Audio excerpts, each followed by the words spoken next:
दूसरों के परिवार को उजाड़ कर अपने परिवार को सुखी करना चाहोगे, ऐसा कभी नहीं हुआ, कभी नहीं हो सकता। ये धर्म है, ईश्वर है, वो देख रहा है, सबका मालिक देख रहा है। जिन्होंने ऐसा किया, दूसरों के परिवार को उजाड़ा, उनके परिवार में कोई रोने वाला नहीं बचा, मिट्टी में मिल गए। इसलिए धर्म से चलो, नमक रोटी खाओ तो तुम्हारा परिवार हष्ट पुष्ट और शांति युक्त होगा।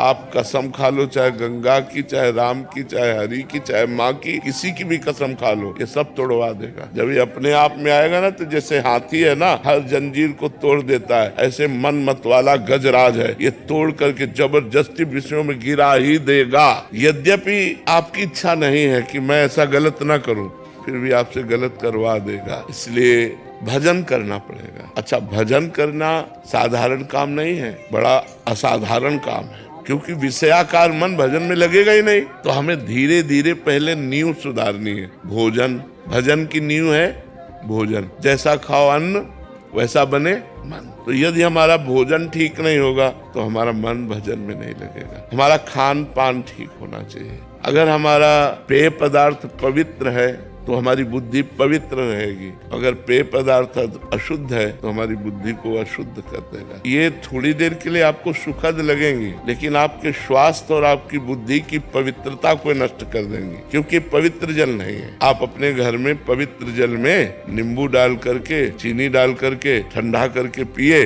ये सतोगुणी हो गया। तो रजोगुणी और तमोगुणी आहार से हमारा मन विषयाकार होगा, अपवित्र होगा, ना कि भजन में लगेगा। हमें सतोगुणी भोजन, सतोगुणी पेय पदार्थ, सतोगुणी दृश्य, आसपास का वातावरण सतोगुण, तो हमारा भजन बनेगा, नहीं तो भजन नहीं बनेगा। पत्नी जी कहती हैं बड़ा ब्रह्मचारी बन रहा है, अभी बैठ के भजन कीर्तन कर रहा है, फिर नाम जप भी नहीं चलता। रोल करना, रोल। पत्नी के साथ पति का जैसा अभिनय चाहिए वैसा ही करो। उसको लगना चाहिए कि आप उसके पति और आप पति धर्म का पालन कर रहे हैं। किसी को ये नहीं लगना चाहिए अब आप हर समय गंभीर ऐसे। वो अगर देखेगी ये सीरियस हो रहे हैं भजन में, तो वो घबरा जाएगी कि ये तो बाबा जी बन जाएंगे। ये तो वो तो बोलती है अगर भजन करोगे तो काम नहीं बन के आऊंगी मैं। ये, और अगर तुम ठीक अभिनय करोगे तो अर्धांगिनी बन के रहेगी। ठीक कहा उसने।